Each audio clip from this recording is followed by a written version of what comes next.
Bueno, la charla, la idea más que charla no es con el título que le pusimos de qué es el comunismo hoy, es abrir el debate de lo que entendemos es la vigencia de las ideas del comunismo, entendiendo y basando la charla de hoy en justamente qué entendemos por eso, ¿no? Porque en la actualidad de hoy, algo que en el reparto de temas que hicimos con Gustavo va a profundizar más Gustavo. Por un lado, el comunismo como tal está muy tergiversado, tanto por quienes defienden el sistema en que vivimos, ¿verdad? Y por lo tanto no le interesan que prosperen ideas que se proponen cambiar el mundo en definitiva, como también está muy tergiversado por quienes en nombre del comunismo hacen cosas que nada tienen que ver con quienes promovieron las ideas del mismo, ¿verdad? Para ser comunista no alcanza con autoproclamarse o decir soy el partido de, o sino importa qué es lo que uno hace en definitiva, y en el marco de eso que uno hace, a qué clase social está favoreciendo. Y por eso capaz que podemos empezar por ahí. Con Gustavo nos dividimos un poco la temática para tratar de abarcar, pero sobre todo la idea de la charla son dos. Primero, una actividad pública de lo que con un grupo de compañeros, ¿no? De lo que con un grupo de compañeros que están aquí, después de distintos procesos que hemos recorrido juntos, lanzar una iniciativa cuyo nombre es Reconstrucción Comunista, se habrán visto los afiches que han circulado y demás, que nos proponemos justamente eso, retomar las ideas que ahora aquí vamos a debatir, organizarnos, entendemos que los trabajadores tenemos que organizarnos, pero sin autoproclamarnos soberbiamente, digamos, somos el partido, ¿verdad? Pues hay unos cuantos en Uruguay que hay algunos muy grandes y otros muy chiquitos que se autoproclaman ser el partido que representa a los trabajadores y se ponen comunistas, revolucionarios, etcétera, etcétera, pero el problema está después en qué es lo que uno hace, como decía, si crece o no crece en función de eso que uno hace y demás. Por tanto, el objetivo de reconstrucción tiene ese nombre, tiene esa intención que el mismo nombre dice, ¿verdad? Entendemos que no hay hoy, en realidad, una organización, un partido como tal, que represente genuinamente los intereses de los trabajadores. Así que una de esas cosas se trató en nuestra primera actividad que dimos a difundir después de que decidimos juntarnos en esta organización. Y la segunda es justamente debatir, y debatir no solo entre los que estamos aquí, que estamos acá porque estamos interesados en el tema, sino debatir por qué en realidad defender otra cosa es defender un sistema como el capitalismo, que es un sistema en realidad caduco, basado en la explotación, caduco en el sentido de lo que le puede brindar a la humanidad, obviamente que es un sistema que está vigente hoy en el mundo, de hecho es el sistema en el cual vivimos hoy, ¿verdad? Pero para poder dar este debate frente a cualquiera. Entonces ya para ir un poco a la idea concreta de la charla es, como vamos a exponer un poco algunas breves ideas y después es más bien intercambiar, ¿verdad? No es esto un taller o una conferencia, sino por eso el coloquio, que es una palabra capaz más rebuscada, pero para poner énfasis en la idea de que intercambiemos. Digamos, nosotros no somos además profesores de historia, ni mucho menos como para sabernos al detalle algunas de las cosas que sí queremos plantear, ¿no? Capaz que yendo primero a los orígenes de las ideas del comunismo, de las ideas de lo que se llama el socialismo científico, es decir, una vez que ya 2 siglos atrás, que el capitalismo se comenzó a erigir como el sistema dominante, dejando atrás el sistema feudal y demás, como dije, esto no es una clase de historia, no vamos a ahondar mucho en eso, pero sí para ir al origen de las ideas, de la principal idea del marxismo, que es entender la historia de la humanidad como la historia de la lucha de clases. Dicho esto siempre en muchos textos, que qué significa esto, que todos los sistemas sociales que han organizado a la humanidad en distintos momentos de la historia, en distintas partes del mundo, está basado en clases donde unas son clases que trabajan y otras clases que viven del trabajo ajeno, tomando distintas formas, el sistema esclavista, el sistema feudal y el sistema capitalista en el que vivimos hoy, donde tenemos a la burguesía, para hablar en los términos que hablan los autores clásicos que tenemos acá, es decir, a quienes son dueños de los medios de producción, de las tierras, del capital, y a quienes no tienen otra cosa que vender, que es más que su tiempo, su fuerza de trabajo, su capacidad de trabajar, que son los trabajadores, y que no tienen más remedio que vender su fuerza de trabajo, en definitiva venderse a sí mismos para sobrevivir. Quien no lo hace se muere de hambre. Eso era así en 1840 y es así en el 2021. ¿Sí? La parte histórica la voy a hacer cortita, pero para sentar las bases, ¿no? Tenemos una vez que el capitalismo comienza a dirigirse, obviamente, sobre todo en Europa, con la revolución industrial, sobre todo, que es cuando el capitalismo se expande y se impone como sistema económico por sobre las otras formas de formaciones sociales, surgen hasta por naturaleza y necesidad los primeros partidos obreros, los primeros movimientos obreros, no comunistas, no socialistas, sino la propia necesidad de los trabajadores de defenderse frente a un sistema que en sus inicios el capitalismo era, si bien podemos decir, era un progreso con respecto a de donde venía la humanidad, de la Edad Media más el sistema feudal, a la necesidad de defenderse frente a lo que el capitalismo fue al inicio, ¿no? Las jornadas laborales de 16 hasta o más horas, niños trabajando en condiciones absolutamente precarias, etcétera, sobre todo cuando el auge de la industria es lo que hace surgir los primeros partidos obreros, las primeras organizaciones obreras. Es decir, la lucha de clases se expresa y la lucha de clases existe siempre. ¿Qué significa lucha de clases? A veces uno imagina lucha de clases como momentos concretos de confrontación violenta, pero la lucha de clases se da cotidianamente por las condiciones de vida, por cuánto la burguesía explota a los trabajadores. La explota siempre, digamos, pero a veces lo hace ajustando muchísimo más, y a veces los trabajadores logran en el mismo marco de esa lucha obtener mejores condiciones de vida, es decir, vender en definitiva su tiempo, su fuerza de trabajo a un mejor precio. En realidad, cuando hablamos de lucha de clase cotidianamente, en los términos más económicos que políticos, es cuánto logra el trabajador, a cuánto logra el trabajador venderse a sí mismo. Obviamente, cuanto mejor lo haga, mejores condiciones de vida tiene. Esto no es una justificación de que eso es bueno, sino que así es como se desarrolla en realidad la lucha de clases. Y los trabajadores, hasta por instinto inicialmente, se organizan y se juntan y como se explica siempre, es el propio capitalismo el que por necesidad, por la forma en que organiza la producción y demás, va juntando y concentrando a los trabajadores, los trae del campo a la ciudad, dentro de la ciudad desarma los pequeños oficios en grandes industrias y demás, y genera las propias condiciones para que la clase obrera tome conciencia de sí misma. ¿Sí? Las experiencias internacionales históricas que hay, que siempre es bueno hacer referencia de qué significa, ¿no?, la organización de los trabajadores. Quienes generaron las primeras ideas y pusieron sobre la mesa el cómo funciona en realidad la historia de la humanidad y cómo funcionaba el capitalismo fueron Marx y Engels. Su principal obra, tiene muchas obras, digamos, y aportaron mucho a comprender el mundo.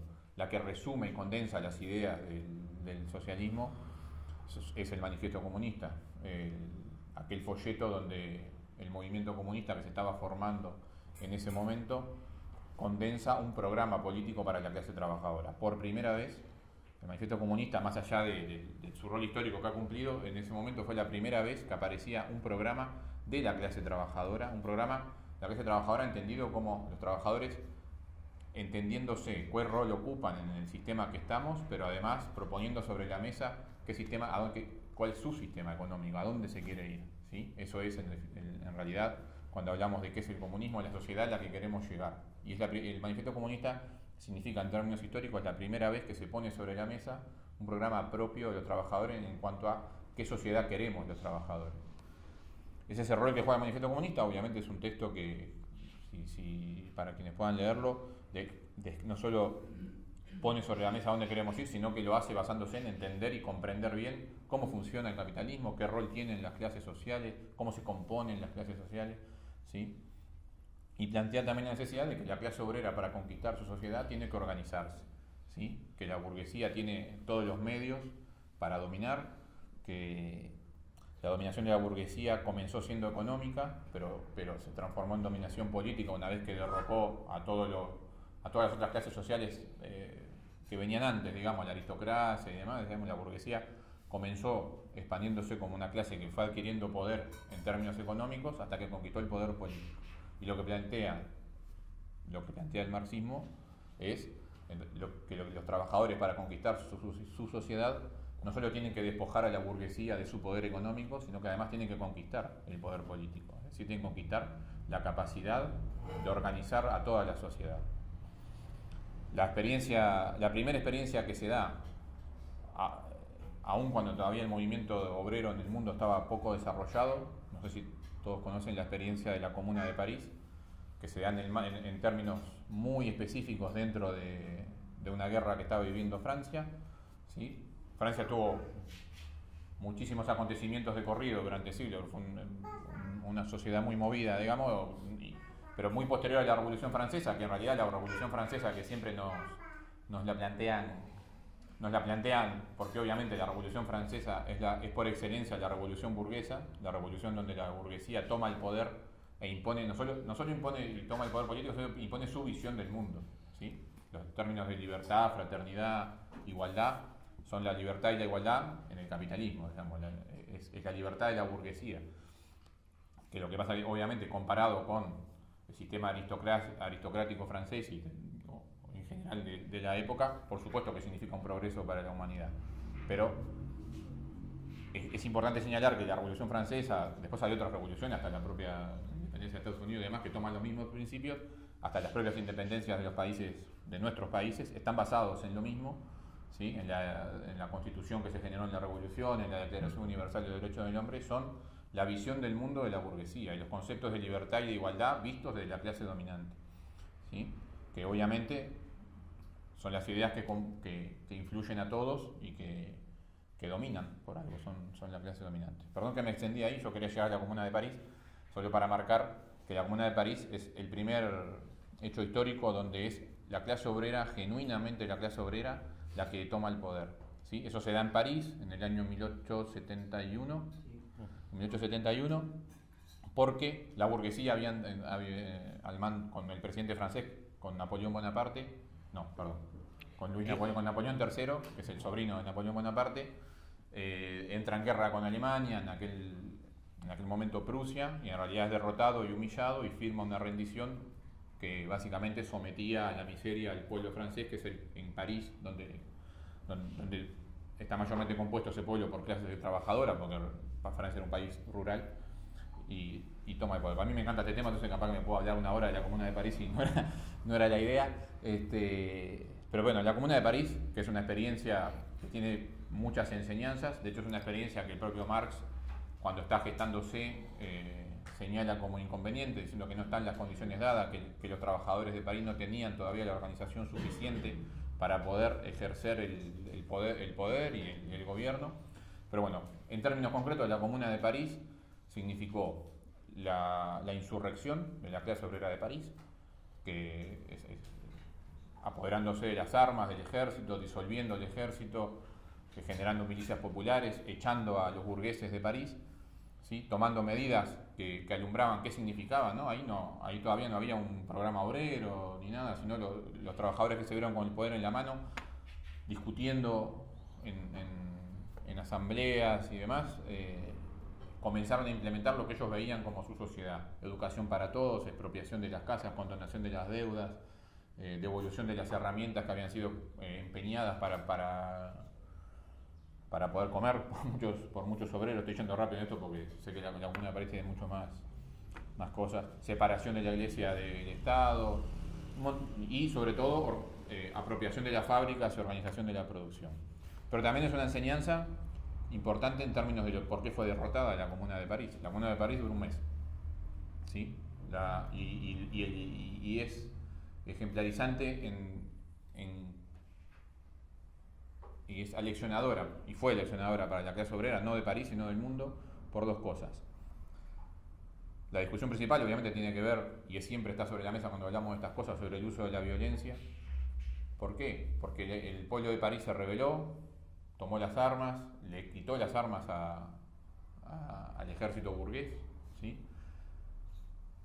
Pero permitió que la burguesía se fuera. Famoso, la burguesía se va a Versalles, el presidente en ejercicio que queda después, no me acuerdo cómo sale el nombre, Thiers, que reorganiza una contrarrevolución. Pero no es menor porque Francia, que estaba en guerra con Alemania, pacta con el gobierno alemán, con Bismarck, que le devuelve los soldados presos y le devuelve las armas que le habían confiscado, es decir, que la guerra entre los burgueses, digamos, automáticamente firman la paz, le devuelven todo para que el ejército de la burguesía francesa invada París en lo que fue una masacre. Son de decenas de miles de obreros de París muertos, es muy conocido, se llama la Semana Sangrienta, para que le guste profundizar, del ejército francés fusilando obreros por toda la ciudad, una vez que ya se habían rendido y demás, mujeres, niños, todo, como es ejemplarizante en dos cosas.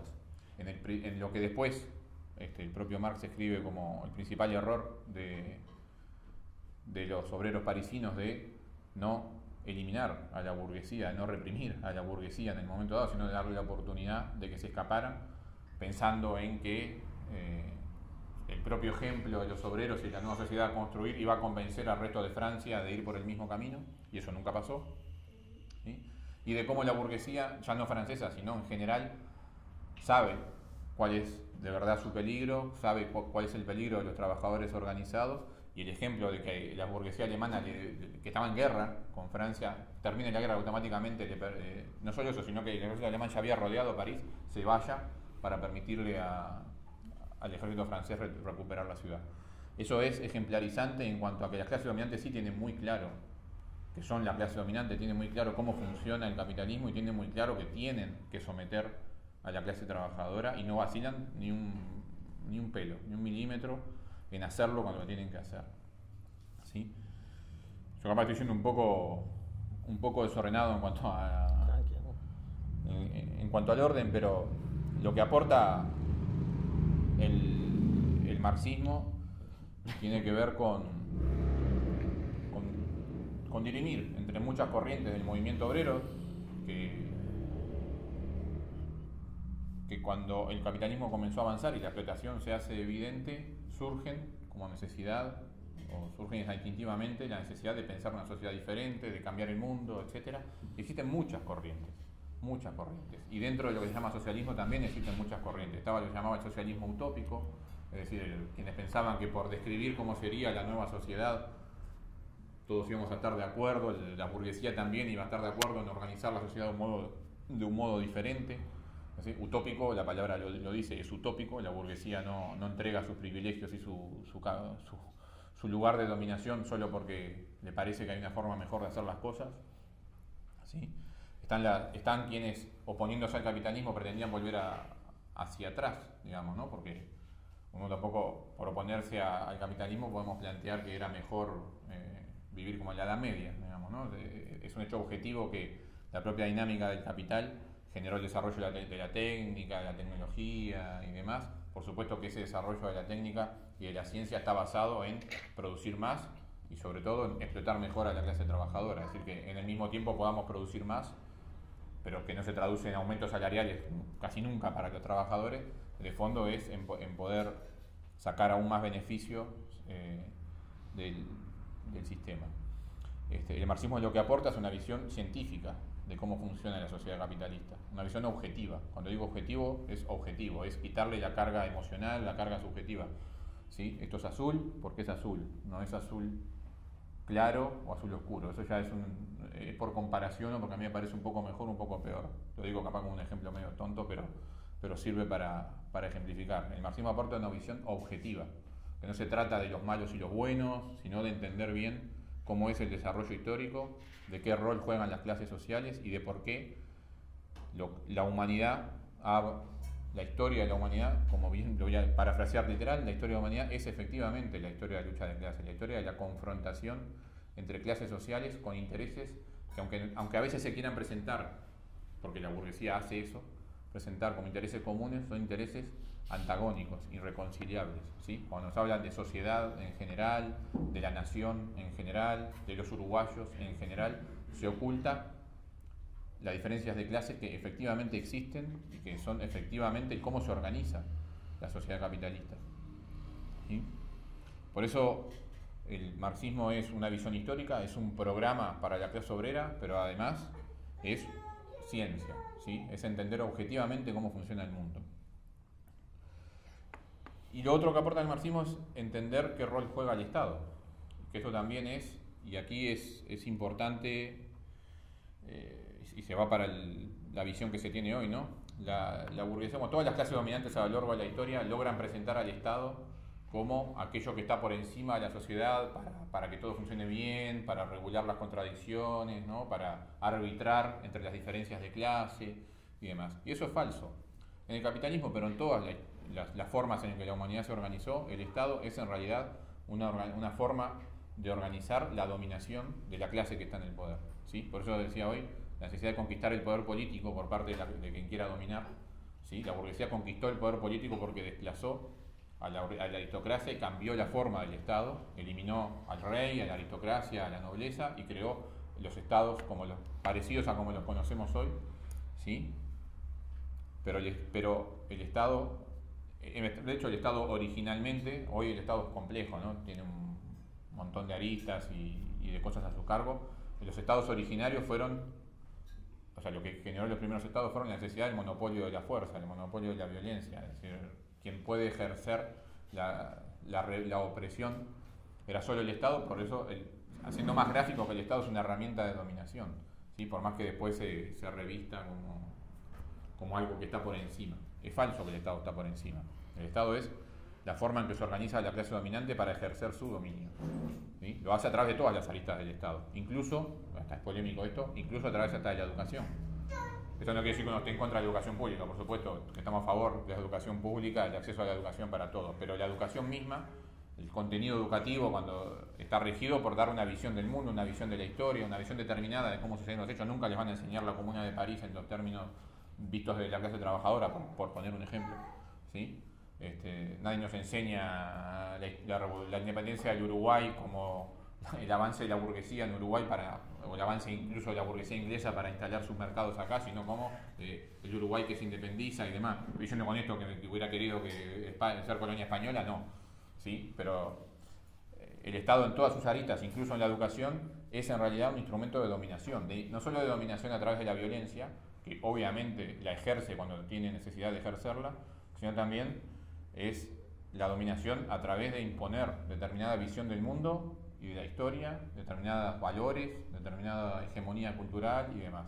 El Estado cumple toda esa función y por más que se revierta por el mecanismo de las elecciones, de la democracia parlamentaria y demás, es en realidad una forma de dominación del capital. Y lo es hasta hoy, hasta en la forma más moderna. La historia muestra que cuando esos marcos democráticos no son suficientes para imponer los grados de explotación de la clase trabajadora, la democracia dura 2 segundos y se pasa a la violencia directa del Estado, como fueron los golpes de Estado, los regímenes militares.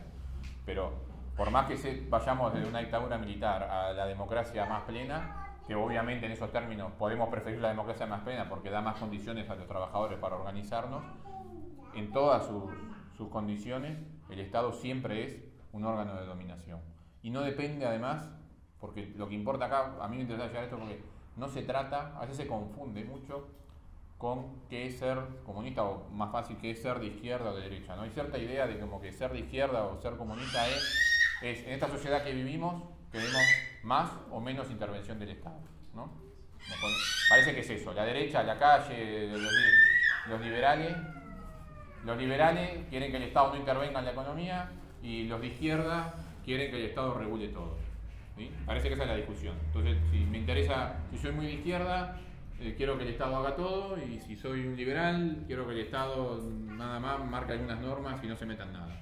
Y eso es falso. Entonces, de una punta a la otra sigue siendo el Estado burgués y dentro del sistema capitalista, porque lo que importa es la forma en que se organiza la sociedad para producir, y por más que gobiernen unos u otros, si no cambia el tipo de Estado y el carácter de clase del Estado, siempre se va a basar en la explotación de los trabajadores, no hay forma.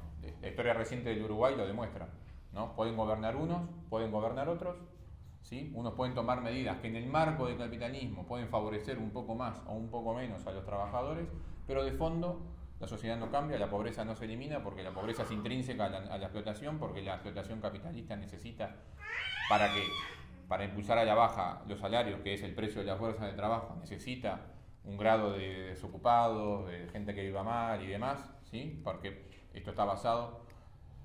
Lo que sí le funciona al capitalismo es la competencia, no solo la competencia en vender celulares y que compitan entre tipo de precios, sino la competencia entre los trabajadores por venderse a sí mismos.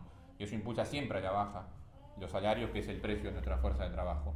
Y eso se basa, por tanto, yo quería llegar a esto porque ser comunista no significa que en el marco del Estado capitalista hacer que el Estado intervenga más. Los que somos comunistas defendemos otro Estado, ¿sí? Un Estado muy diferente, donde la experiencia de la Comuna de París puede servir como ejemplo, pero la única experiencia, y digo la única porque también eso me parece importante, porque hay muchos otros que confunden socialismo con algunas experiencias que no lo son, ¿sí? Puede ser polémico, digamos, pero ni Venezuela, ni lo que pasó, ni el chavismo socialismo, ni el socialismo del siglo XXI tiene nada que ver con el socialismo. Eso también es capitalismo, pues con mayores beneficios para los trabajadores, con algunas cosas, sí. Pero eso les puedo asegurar, ni Corea del Norte, ni, no se me escapa algún ejemplo, pero muchos países que la burguesía presenta como comunismo, no lo son, ¿sí? Y no lo son porque ahí sigue habiendo clases sociales y sobre todo porque sigue habiendo dominación de una clase social que explota a otra, ¿no? La única experiencia histórica, real, donde el socialismo fue implantado, donde los trabajadores gobernaron, fue a partir de la Revolución Rusa y la construcción del poder popular en la Unión Soviética, ¿sí? Que tampoco es menor cuando llegamos al año 2021 esto, pero la Unión Soviética, la Revolución Rusa, fue la primera revolución triunfante realmente que derrotó a la burguesía en Rusia, que luego enfrentó lo que no pudieron sostener los obreros franceses, enfrentó la contrarrevolución, la invasión de los ejércitos de todos los países que tenían alrededor y los derrotó, y que transformó un país agrario, atrasado, de masas incultas, de analfabetismo, de gente que la esperanza de vida no llegaba a los 40 años, en una potencia industrial. ¿Nos importa que sea una potencia industrial porque queremos competir con Estados Unidos? No. Pero sí para mostrar cómo la sociedad organizada desde los trabajadores, ¿sí? Una sociedad que no se organiza en base al lucro o a la competencia, como se organiza el capitalismo, a lo que se llama la anarquía en la producción, donde producimos no por ver cuánto es lo que se necesita consumir por parte del pueblo, sino que lo que se produce es en función de lo que es más rentable y genera más ganancias para el capital, ¿sí? Y produce enormes desequilibrios entre lo que se produce y lo que realmente accede la humanidad a los bienes que se producen, ¿sí? La Unión Soviética pasó de un atraso total a la capacidad no solo de alimentar a toda la población, sino de elevar a altísimos niveles el nivel cultural, de ser una potencia deportiva, lo que significa todo un desarrollo físico y cultural atrás, una potencia a nivel de la ciencia y demás, y a ser un pueblo capaz de derrotar a la máxima expresión de la violencia de la clase burguesa, que fue el nazismo y el fascismo en la época de la Segunda Guerra Mundial.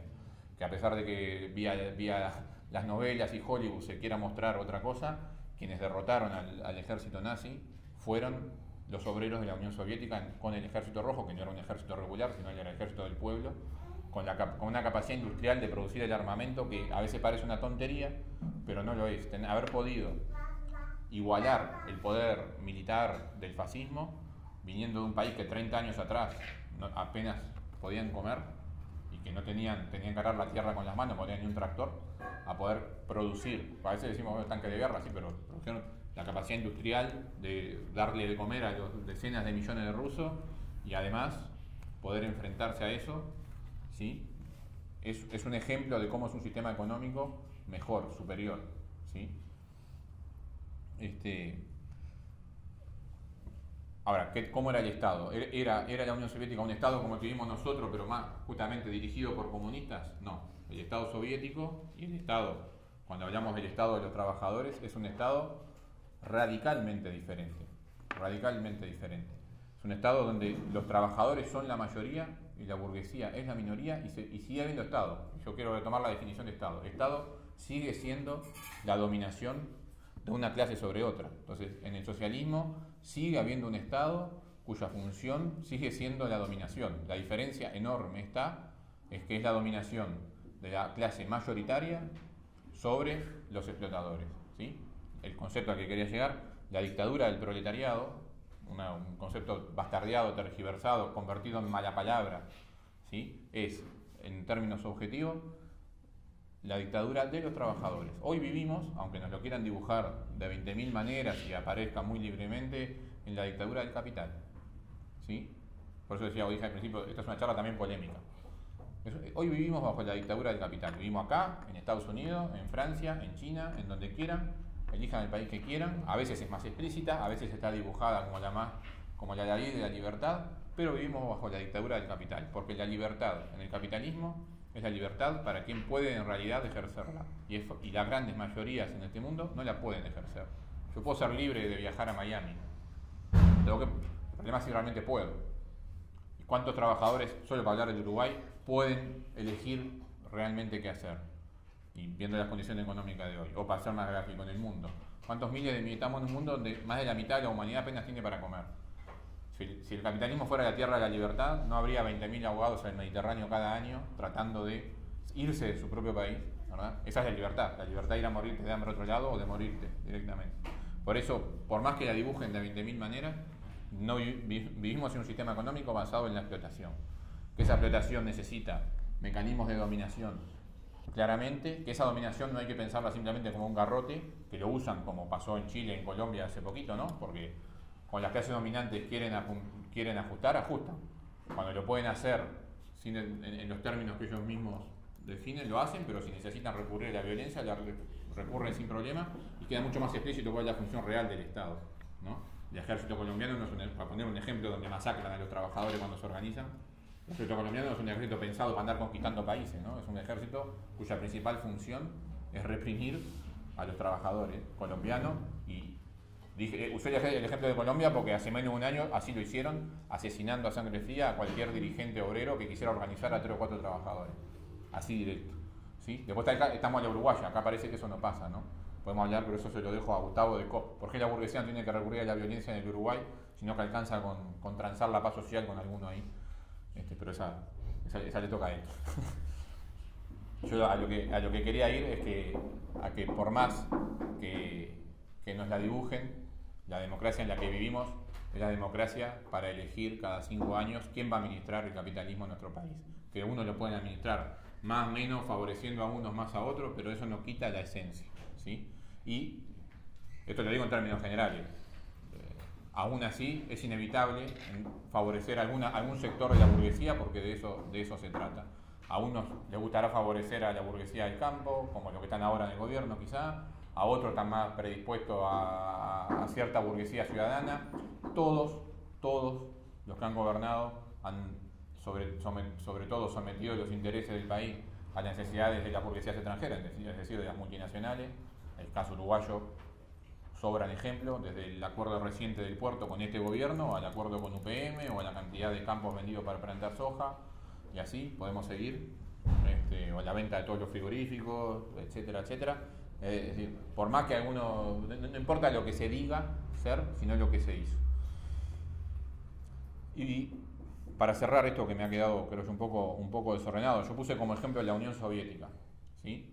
Ejemplo de sociedad organizada y planificada que logró salir del máximo atraso a ser una potencia industrial en términos también de niveles de vida de los trabajadores rusos y de todos los países que abarcó, ¿sí? Pero la Unión Soviética no existe más. Entonces eso también merece una explicación. ¿Por qué un país que logró llevar el nivel de vida de los trabajadores, ¿no? ¿Por qué con todo lo que podemos poner de bueno? Yo no sé, olvidé decir, no sé, de los derechos de la mujer, porque hoy estamos en un momento donde se discute mucho y se esgrimen desde teorías del feminismo y demás que tienden mucho más a lo individual y a separar a las mujeres de los hombres en términos de clase, ¿no? Y a ignorar el origen de esas diferencias sexuales en base a las diferencias de clase. ¿sí?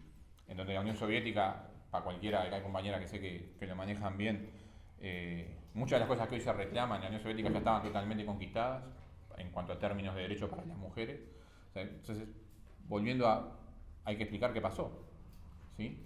Es importante saber que en la Unión Soviética, por los años 50, existe un viraje en la conducción del Partido Comunista de la Unión Soviética, en lo que en términos históricos se conoce como revisionismo, ¿sí? Que lo que fue en realidad fue un sector muy burocratizado del Estado soviético que se hace con el poder y pone dos premisas. Pone varias, pero dos principales. Decir que ya se había acabado la lucha de clases en la Unión Soviética y que por lo tanto ya no era un gobierno de no era necesario un gobierno solo de los trabajadores, sino que se comenzó a hablar de un gobierno de todo el pueblo. ¿Sí? Eso fue una de las cosas, el 20 Congreso de... 20, ¿no? ¿O 16?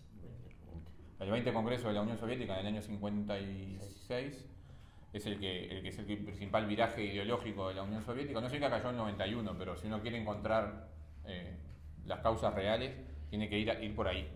¿Sí? En realidad tiene que ver todo, porque por algo había esta casta burocrática en el año 56, que es la que da una especie de golpe adentro de la Unión Soviética y se hace con el poder.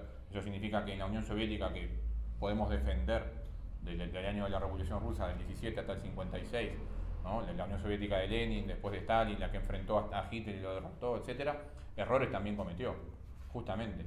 Y de eso se trata, de que para hablar de comunismo y para hablar de construir una sociedad diferente hay que ver todo lo que pasó y asumir críticamente que las cosas se hicieron mal. Y entender si se hicieron mal porque se tenía un claro interés o si fueron errores que no se pudieron detectar o por qué ocurrieron los errores. ¿Sí? Lo que sí es claro que en la Unión Soviética lo que nunca se acabó fue la lucha de clases, que esto es otra cosa importante. Las revoluciones que pueden poner a la clase obrera en el poder no transforman de la noche a la mañana la sociedad. Simplemente cambia de manos el poder. Después hay que quitarle a la burguesía su poder económico, tener los medios de producción y la burguesía no desaparece.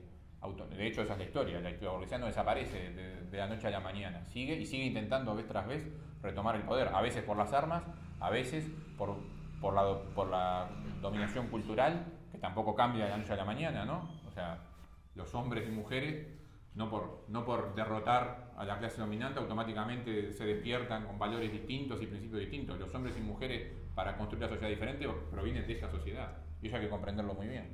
Nosotros todos estamos imbuidos de los valores que la burguesía nos impone. Y no lo hacemos porque somos mala gente, digamos. Es lo que a través de los años y de la educación y de los valores que nos transmiten y de cómo nos cuentan la historia y de un montón de cosas que bajan por muchos lados, tenemos incorporado como qué es lo que está bien y lo que está mal, qué es lo socialmente correcto y lo que no. Y eso no cambia de un día para el otro porque hagamos la revolución, para ser claro. Y el problema está en creer que sí, y en creer que ya está. Que una vez que está, todo funciona bien. Mucho de eso hubo en la Unión Soviética, errores de ese tipo. ¿Sí? De ignorar que, por ejemplo, primero, que el mundo no se había transformado en socialista, que la mitad del mundo seguía bajo el dominio del capital y por lo tanto de la burguesía, intentando vez tras vez anular, porque si algo generó la Unión Soviética fue movimientos obreros en todo el mundo. El ejemplo del Estado soviético y el nivel de vida de los obreros de la Unión Soviética era un ejemplo que inspiraba a luchar a los obreros de todos los países del mundo. Y contra eso el capital tuvo que reaccionar. Eso significa que burguesía en la Unión Soviética hubo siempre, siendo una clase minoritaria y desplazada del poder, pero hubo siempre. Y cuando en el año 56 se cambian las premisas principales de la conducción del Estado soviético acá ya somos todos iguales, ya no es necesario un gobierno solo de los trabajadores, ¿sí? Se tradujo también a nivel económico, ya no es necesario planificar de la misma manera, ya los trabajadores se pueden regular por sí mismos, etcétera, etcétera. Es donde comienza lo que 40 años después lleva a la implosión de la Unión Soviética, la perestroika, las políticas económicas que se implementaron sobre el fin de los 80, que no eran más que ir abriendo de vuelta al libre mercado la economía soviética, que terminó, obviamente, si vos abrís la puerta al capitalismo otra vez, la burguesía rápidamente conquista poder económico, tiene la capacidad económica de dominar y en poco tiempo obtuvo nuevamente el poder político en la Unión Soviética. ¿Sí? Pero empezar a hablar y eso tradujo a muchas más cosas, ¿no? Bueno, la dictadura del proletariado ya no es necesaria, ¿sí? Ya no es necesario un partido solo de los trabajadores, Y eso lo podemos ver, y yo termino y le cedo a Gustavo, en los que se llaman partidos comunistas hoy, particularmente quienes son los herederos de eso que es el PSU, ¿sí? Que tuvo el mismo viraje. Si uno analiza la historia del Partido Comunista Uruguayo, puede encontrar exactamente las mismas premisas de pasar de reivindicar la revolución y la insurrección de los trabajadores a la democracia avanzada, ¿no? Esto lo encontramos por ahí en la 1001, lo vamos a encontrar diciendo eso, a la ultra burocratización de los trabajadores cuando militan. A nivel sindical hoy eso lo podemos recontraver, ¿no? La ultra burocratización y empezar a separar, ¿no?, a la dirigencia de su pueblo. Eso,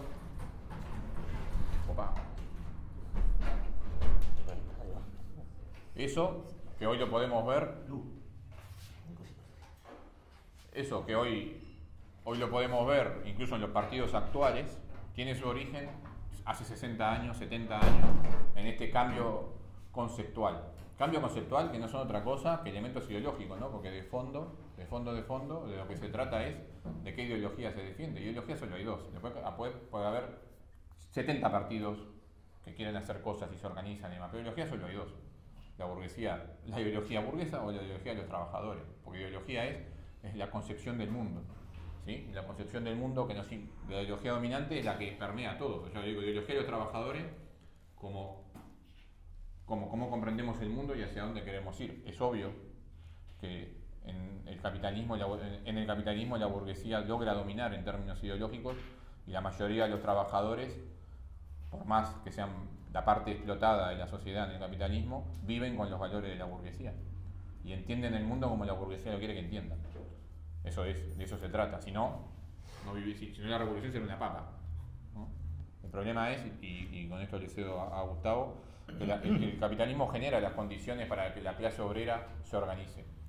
Pero el paso está en que la clase obrera adquiera conciencia, ¿no?, de su rol en la sociedad, es decir, sin los trabajadores el mundo no funciona, ¿sí?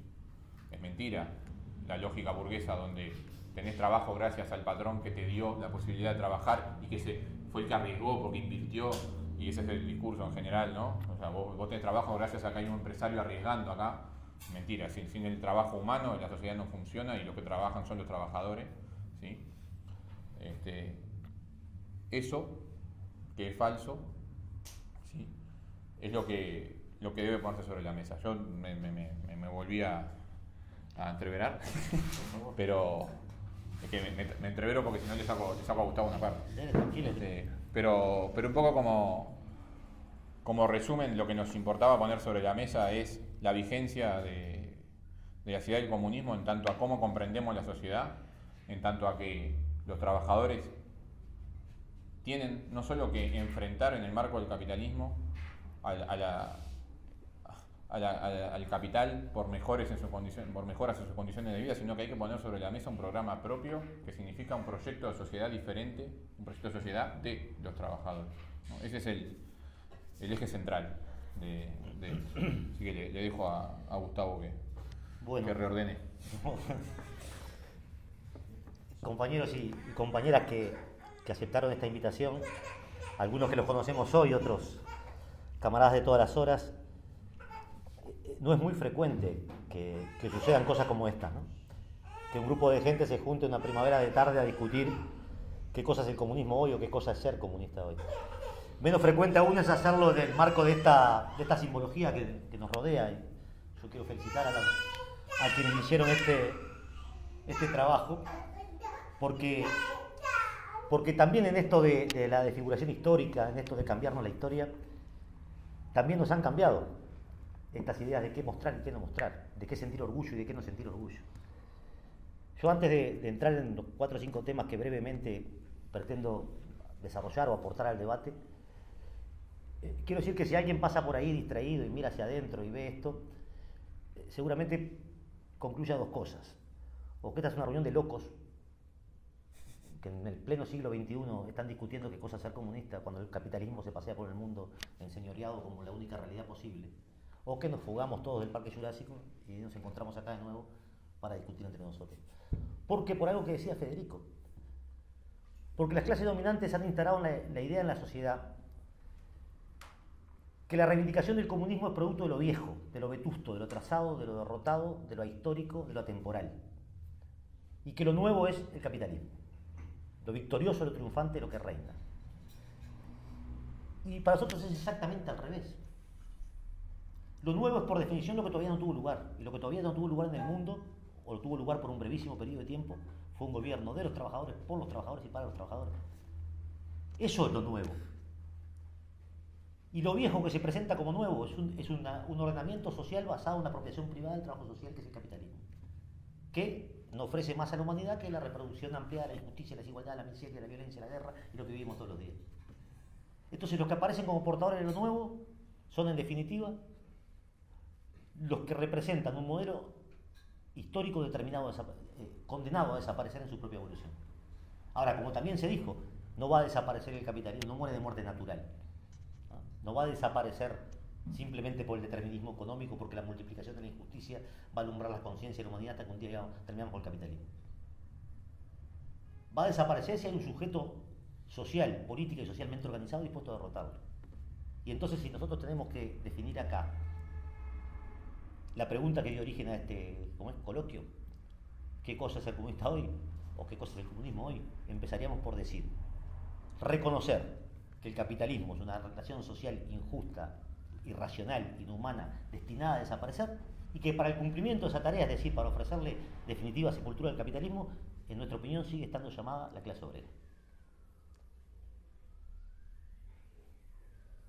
En ese proceso, nosotros nos enfrentamos a la siguiente realidad. Si el socialismo es infinitamente mejor al capitalismo en su organización social, ¿por qué fracasó? Algunas cosas las señalaba recién Federico. En los hechos, ¿demostró o no el socialismo su superioridad respecto al capitalismo? Bueno, podríamos decir que en los primeros 50 años eso no lo puede discutir ninguna inteligencia sensata en el mundo. Convirtió el país más atrasado del planeta y semifeudal en una potencia en todos los planos. Resolvió los problemas materiales concretos de la clase trabajadora, lo del estómago, lo de la fantasía, lo de la cultura, ¿no? Derrotó, como también se dijo, y esto a veces se dice al barrer, ¿no? Derrotó al nazifascismo. O sea, es la bestia parda, lo peor que le pasó a la humanidad en todo el siglo. 30 millones de rusos murieron, soviéticos, obreros, la mayoría de ellos murieron en esa hazaña. ¿No? Yo digo, cualquiera que mire la historia con objetividad, todos los días del año cuando se va a afeitar a lavar los dientes, debería decir gracias a ese pueblo que fue capaz de hacer eso. Sobre todo por las consecuencias que le venían a la humanidad después, si eso no hubiera aparecido, ¿no? Si ese fenómeno no se hubiese producido. Demostró durante ese periodo la superioridad respecto al capitalismo sin ninguna duda.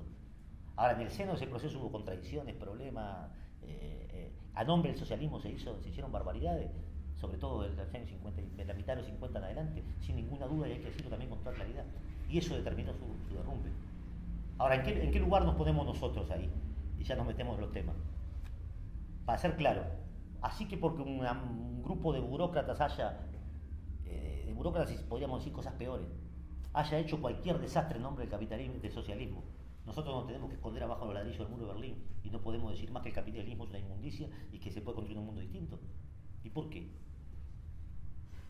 En todo caso, tenemos que señalar críticamente los errores que allí se cometieron y seguir diciendo que el cuerpo, la dualidad dialéctica del marxismo, es decir, un proyecto un análisis histórico y social y un programa de transformación de la realidad, siguen estando vigentes. Porque si no estuvieran vigentes, la conclusión sería la que nos dice la clase dominante.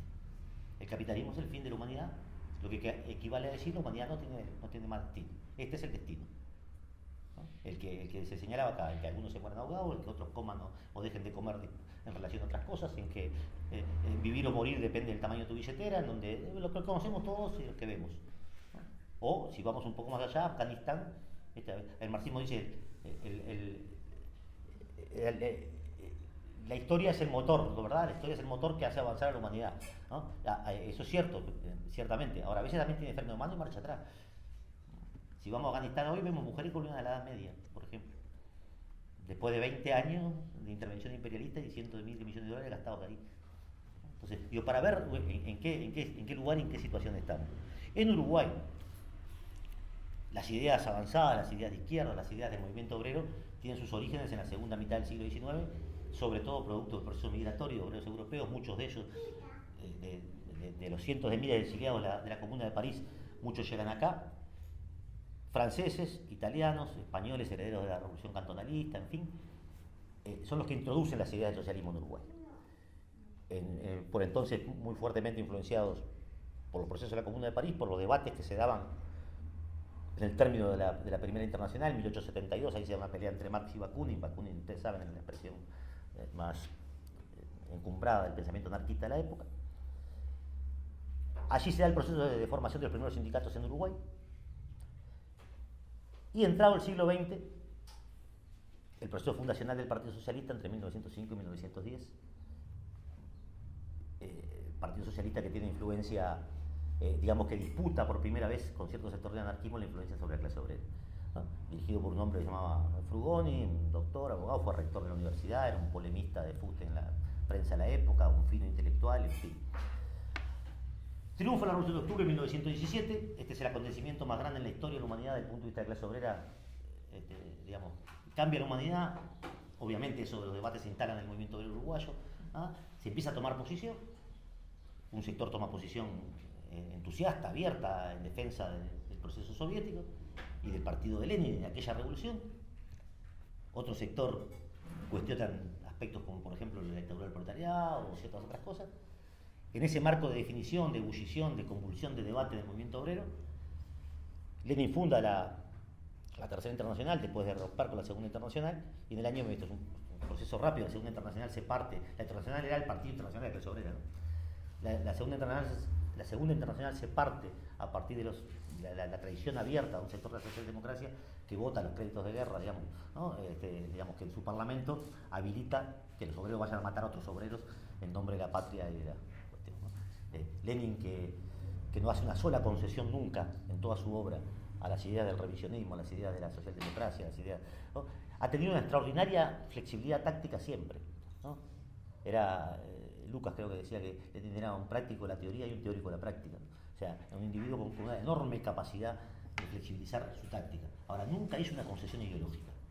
No hay una sola línea donde le haga una concesión ideológica a otro. Y en ese marco se rompe la Tercera Internacional. La Segunda Internacional, debo decir, perdón, yo voy muy rápido, se funda la Tercera Internacional. La Tercera Internacional impone un conjunto de condiciones a los partidos del mundo, le propone, ¿no?, un conjunto de condiciones a los partidos del mundo para adherir a la Internacional. Entre ellas, una de las condiciones era pasarse a llamar Partido Comunista, y otras que podemos repasar si el tiempo nos da. En Uruguay ese debate se da en el seno del Partido Socialista. Y un hombre que había sido peluquero y que por entonces era obrero portuario, Eugenio Gómez, enfrenta en el Congreso del Partido Socialista a este doctor, rector de la universidad, jurisconsulto, etcétera, etcétera, etcétera, que era Emilio Frugoni, defendiendo las posiciones de Lenin y la necesidad de adherir a la Tercera Internacional y pasarse a llamar Partido Comunista. La abrumadora mayoría, 86% de aquel Congreso, esto se discute entre la gente que hace más historia fina, pero la discusión es si era el 90 o si era el 80, pero la abrumadora mayoría de aquel Congreso del Partido Socialista adhiere a las posiciones de Gómez, que eran las posiciones de Lenin de la Tercera Internacional, y allí se funda en Uruguay el Partido Comunista, que acaba de cumplir, el Partido Comunista en Uruguay, que acaba de cumplir 101 años el pasado 21 de septiembre.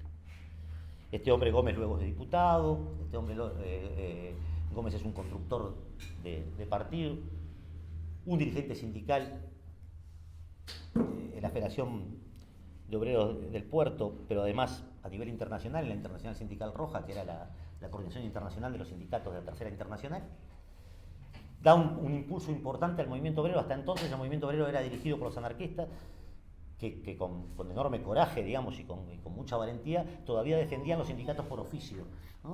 Es decir, había sindicatos de panaderos, de carpinteros, se organizaban por oficios. Es a partir del impulso de Gómez, sobre todo en la Federación de Obreros del Puerto, que comienzan los sindicatos por rama, lo que le da a la clase obrera, digamos, todos los trabajadores del puerto en una rama se organizaban un sindicato, todos los trabajadores de la industria de la madera se organizaban en un sindicato, independientemente si eran carpinteros administrativos o guardias de seguridad, lo que le daba a la rama una fuerza, naturalmente, a la lucha aún mayor, le daba un cuerpo a la clase, una identidad de clase mayor. Hay que decir de este proceso fundacional del Partido Comunista en Uruguay que Eugenio Gómez en su condición de diputado, se convierte efectivamente en un tribuno popular en el Parlamento. Desarrolla entre múltiples acciones una destacadísima que da origen luego a los consejos de salario, o sea, es parte de lo que luego termina en lo que hoy conocemos como los consejos de salario, que es una investigación parlamentaria, como esas que hoy se votan en el Parlamento, sobre la situación de los obreros de la industria, cuyo informe de conclusión se llama El hambre en Uruguay, y todavía se puede encontrar en un libro de los años 40, se puede encontrar por allí. Es una cosa tan impactante como disfrutable, impactante en el sentido de darse cuenta cuáles eran las condiciones concretas de vida, de existencia material de los trabajadores, y disfrutable desde el punto de vista de ver la consecuencia de aquel hombre que en el curso de su investigación parlamentaria se entrevistó con más de 1.500 obreros en su lugar de trabajo, ¿no? O sea, dedicó sus 5 años del Parlamento a estudiar el problema de los trabajadores, la clase obrera del hambre, ¿no? Y a partir de ahí se comienza un proceso de negociación que luego termina en lo que hoy conocemos de alguna manera como los consejos de salario, ya en el gobierno de la mesa en Uruguay, año 46 o por ahí, discúlpeme si hay alguna imprecisión en la fecha. Gómez fue un entusiasta defensor del proceso de la Unión Soviética. Y Gómez fue además, en aquel periodo, un amigo de la Unión Soviética. Hay un uruguayo que desde la época que conoció a Lenin, un historiador, también están sus libros por ahí, que se llamó Francisco Pinto, fue el único uruguayo que conoció a Lenin, que era en principio de ese grupo duro, digamos, del equipo de conducción, dirección de aritmética de Gómez, casi todos de origen obrero. Cuando el revisionismo comienza a tomar cuerpo a mitad de la década de los 50 en la Unión Soviética, ese proceso se expande al mundo. Sobre 2 o 3 bases. Primero, las tesis de Khrushchev, que sostenían, Khrushchev fue quien sucedió a Stalin, que sostenían que podía existir la coexistencia pacífica entre el socialismo y el capitalismo, o sea que el socialismo se había desarrollado de tal modo que no estaba en riesgo su sobrevivencia y por tanto podría convivir de forma pacífica con el capitalismo mientras avanzaba en otros lugares del mundo. Esto es francamente, además de una aberración teórica, un disparate práctico, ¿no? Porque lo que demostró la humanidad desde entonces hasta ahora es que lo que ha hecho el capitalismo es seguir promoviendo su expansión, seguir promoviendo su reparto del mundo entre los imperialistas, seguir promoviendo... Bueno, y lo otro era transformar el partido de la clase obrera en el partido de todo el pueblo, ¿no? Esto que parece no es un problema sintáctico, es un problema de concepción de fondo, ¿no? O sea, dejaba de ser el partido de la clase obrera para ser el partido de todo el pueblo. Ese proceso además venía acompañado de cosas increíbles, ¿no? De una semana antes decir que Stalin era un fenómeno y una semana después decir que Stalin era el asesino más grande de la humanidad. Disparates de esa naturaleza fueron parte del proceso del revisionismo. En Uruguay, quien encarna ese proceso, digamos, de servilismo ideológico a lo que planteaba la Unión Soviética, es Arismendi, conocidísimo creo que por todos ustedes como el dirigente más importante, incluso a nivel latinoamericano, de ese proceso, y transforma directamente, digamos, transforma el partido en un partido prosoviético, adherido enteramente, digamos, a las tesis que venían de Moscú y sobre todo a este proceso de Khrushchev, que luego le sigue a Brezhnev y que luego termina en lo que todos vimos, que terminó de Gorbachev en adelante. Esta grosera síntesis sirve en todo caso para afirmar que Uruguay no fue una isla respecto a los debates que se daban en el movimiento comunista internacional, ¿no? Y que estos debates se saldaron echando tierra sobre el proceso fundacional y sobre Gómez, que pasó a ser el enemigo, digamos, innombrable, y con la concepción de que Uruguay también podía avanzar a un proceso de transformación revolucionaria por la vía de la democracia avanzada, por la vía de las tesis que en última instancia son tesis de conciliación, digamos, ¿no? Que no colocan a la clase obrera como sujeto histórico social de los cambios, que no construyen un programa propio de la clase obrera. Una vez que producto de sus propias contradicciones y también de la acción del enemigo implosiona el campo socialista, en Uruguay también se da el mismo proceso. Entonces Navarra sale corriendo para un lado, otra para el otro, otros dicen que nunca dijeron que la dictadura del proletariado servía, otros dicen que nunca fueron comunistas, otros dicen que, en fin, ¿no? De aquel proceso que terminó en cualquier cosa, el de los años 90, acá hay camaradas que también lo vivieron, que fue muy doloroso, y yo quiero decir esto porque una cosa es que uno golpee severamente a esa dirección y sepa cuál fue el rol que esa dirección cumplió. Y otra cosa es no tener la honestidad de reconocer que en el seno de ese partido estaba lo mejor de la clase obrera del Uruguay. Y que en tiempo de resistencia a la dictadura fueron, entre otros, pero no se puede dejar de nombrar el heroísmo de los comunistas a la hora de resistir a la dictadura, de los obreros comunistas, las bases comunistas a la hora de resistir a la dictadura. Entonces, aquello que lo cortés no quita lo valiente, ¿no? Una cosa es decir, hubo direcciones de partido que trabajaron directamente en función del revisionismo para destruir la perspectiva comunista de Uruguay, y otra cosa es decir, en el seno de ese partido anidó y capaz que todavía anida una parte importante de la clase obrera que será para nosotros un factor determinante, fundamental, central en el proceso de transformación revolucionaria. Nosotros nos queremos plantear hoy aquí, y para ya concluir y habilitar el intercambio, el debate que nos parece que es lo mejor, 2 o 3 preguntas. Primero es, ¿por qué decimos nosotros que el marxismo-leninismo como cuerpo de ideas, como programa de transformación y como análisis histórico y social hoy está vigente? Nosotros no creemos que que una fuerza externa vaya a derrotar al capitalismo. El capitalismo se ha derrotado por la fuerza que él mismo genera, por la fuerza que anida en su seno, por la clase obrera, no solo por el papel insustituible que ella cumple en el proceso económico y en la producción, sino por aquello que señalaba Marx en la página final del manifiesto, porque la clase obrera es la única que no tiene para perder más nada que su cadena, y en tanto lo que sí tiene es un mundo nuevo para ganar. Y es esa la clase que en el proceso de liberación libera al resto de la humanidad, ¿no? Porque hasta en el curso de todas las revoluciones anteriores, las que terminaron con el feudalismo, con el esclavismo antes, las que terminaron la Revolución Francesa, la Revolución burguesa que conocemos hasta nosotros, incluso las revoluciones independentistas o anticolonialistas, no hicieron más que sustituir una clase por otra en el poder, ¿verdad? Dejando siempre a clases subalternas, a clases explotadas, a clases oprimidas, a clases cuyo rol en la sociedad era sostener, digamos, la apropiación privada. Es la clase obrera la única que puede resolver ese problema, desde el punto de vista objetivo, la única que puede, en el proceso de su liberación, terminar efectivamente con el proceso de la clase. Es decir, convertir a los más en clase dominante. Este problema de la dictadura del proletariado, que dicho así, sobre todo en Uruguay, la dictadura parecería que estuviéramos hablando de no sé qué, no es otra cosa que eso. Marx en otros textos dice la expresión mayor de la democracia, o la democracia obrera real, es decir, el gobierno de los más sobre los menos. El gobierno donde hay libertad absoluta para el trabajo y ninguna libertad para los explotadores. Eso es la democracia que nosotros pretendemos. En la sociedad que queremos construir o aportar a construir, no hay libertad para que alguien viva el trabajo de otro.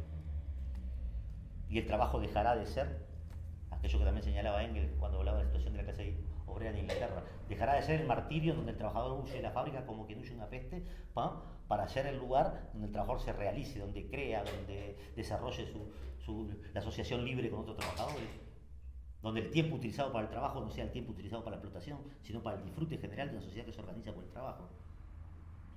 Entonces, eso es lo que nosotros entendemos como el dictadura del proletariado en su organización económica, social y política. Y en términos políticos, además, es el gobierno, es con lo que planteaba Lenin, es el gobierno de los soviets, es el gobierno de los trabajadores organizados, es el gobierno de los sectores populares organizados definiendo su propio destino. Es la planificación económica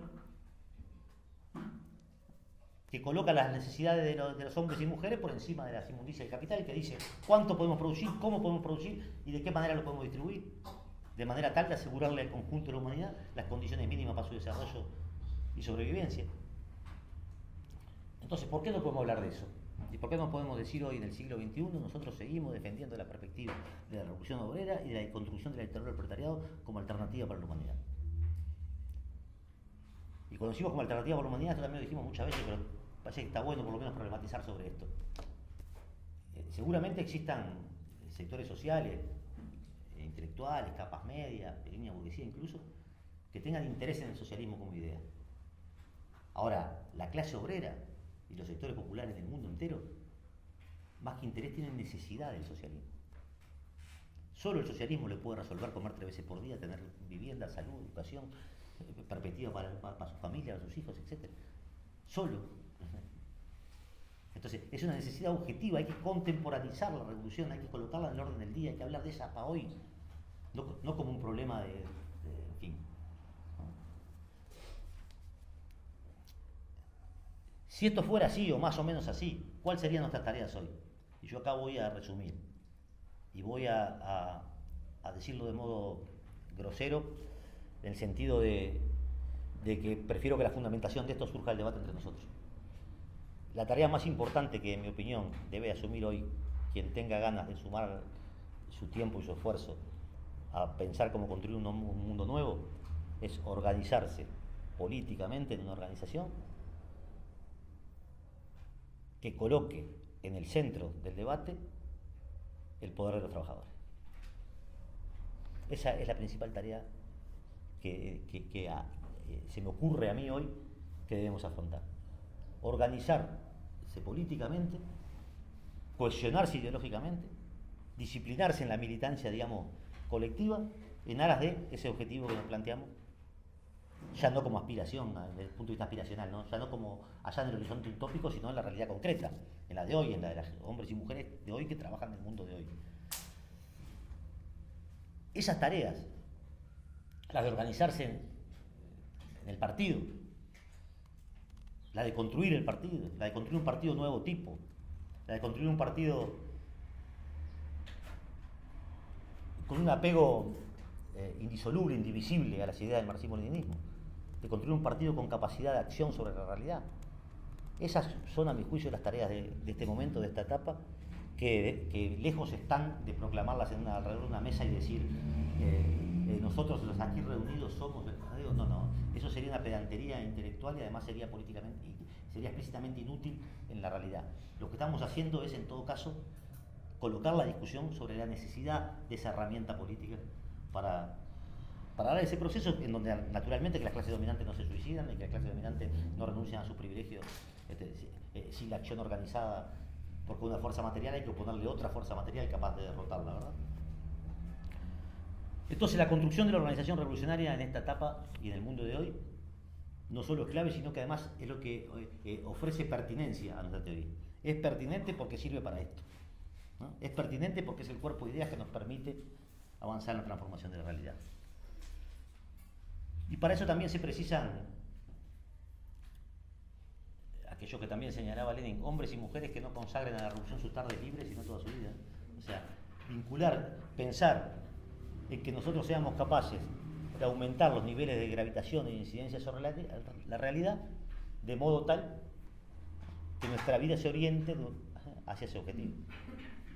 Eso es lo que antes se llamaban los cuadros comunistas, ¿verdad? Es decir, un individuo con capacidad de análisis, de intervención de la realidad, de trasladar con iniciativa y creatividad a su lugar de trabajo, de inserción, en el sindicato, en el barrio, en el centro de estudios, etc.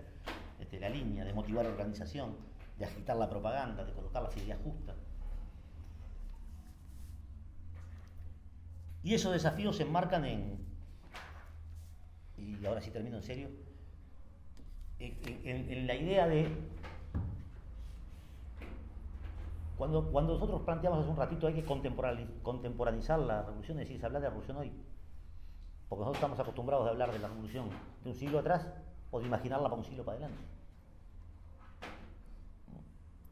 Y hoy nosotros no somos aventureros, no pensamos que un grupo selecto de escogidos puede ir y tomar el poder hoy en Uruguay. No. Vivimos también experiencias históricas donde hubo grupos selectos de escogidos que intentaron hacer cosas muy valientes y la realidad no sabemos que son las masas las que resuelven el problema y que son las masas organizadas las que hacen la revolución. Ahora, tampoco tenemos que imaginar eso para la calenda griega, ni para... ¿no? Nosotros queremos pensar en la revolución hoy. Y si fuera posible pensar si la podemos hacer hoy. Y si podemos ser parte de ese proceso hoy en términos históricos, ¿verdad? No hoy de tarde. Hoy en términos históricos, digamos. Si podemos ser parte de ese proceso de la humanidad que lucha para cambiar la realidad. Porque que todos, también hemos reflexionado de esto en otros encuentros, pero que es preciso luchar lo sabe todo el mundo. Ahora, lo que no todo el mundo sabe es que es posible vencer. Y que podemos vencer. Y que pensar la revolución hoy es pensar eso, es pensarla para nosotros y para los nuestros. Y pensar que en ese proceso seguramente a veces se asocia la militancia solamente con el sacrificio, solamente con las dificultades que la vida militante evidentemente te ofrece. que en distinto grado y hasta por razones etarias, seguramente aquí la podemos contar cada uno de un punto de vista distinto. Ahora, eso es una parte, efectivamente, quien se propone derrotar a un enemigo tan poderoso como el capitalismo, puede tener en el camino muchas cosas, muchas.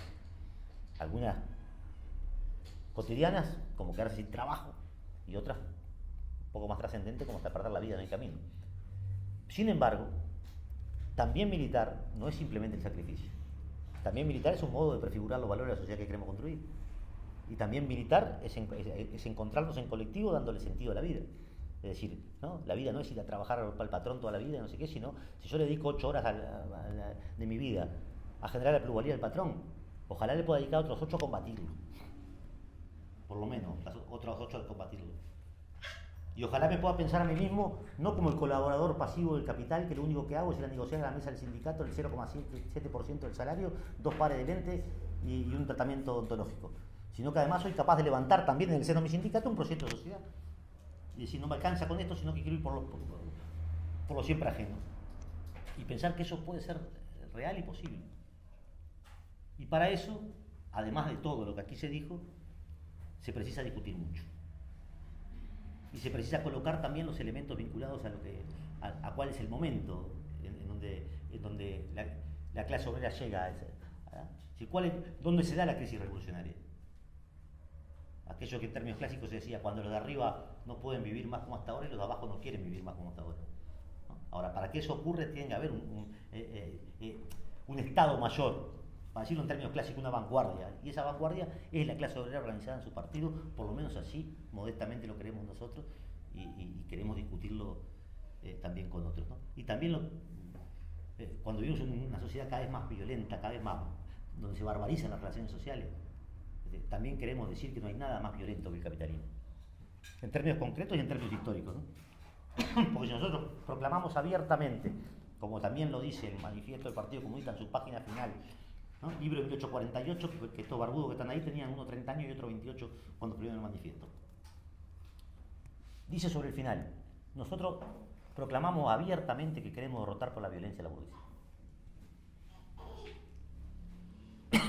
Y eso es central repetirlo hoy como una sentencia. No hay forma de derrotar a la burguesía si no es a partir de comprender este fenómeno.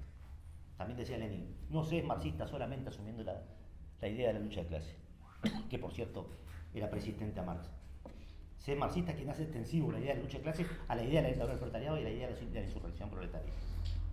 Es decir, a la idea de que es preciso derrotar al capitalismo de esa manera. Creo haber cumplido con los puntos que por aquí tenía planteado. Si lo que dijimos hasta ahora contribuye o alienta el debate entre nosotros, los motivos que dieron origen a esta convocatoria estarían cumplidos. Nada de lo que se dijo acá es para asumirlo como acríticamente, por el contrario, y también aplicando nuestro método de análisis dialéctico de la realidad, hay que someter a crítica todo lo existente, y someter a crítica todo lo existente supone discutir las cosas que decimos y discutir la pertinencia de las cosas que decimos sobre la base de que pretendemos, creo yo, todos los que estamos aquí, pensar el mundo desde el punto de vista de los trabajadores, desde el punto de vista de los sectores populares, y supongo que esa debe haber sido una parte de la motivación que nos hizo hoy estar acá, ¿no? Así que bueno, gracias, y abrimos directamente el debate, si no sé si alguien va a oficiar de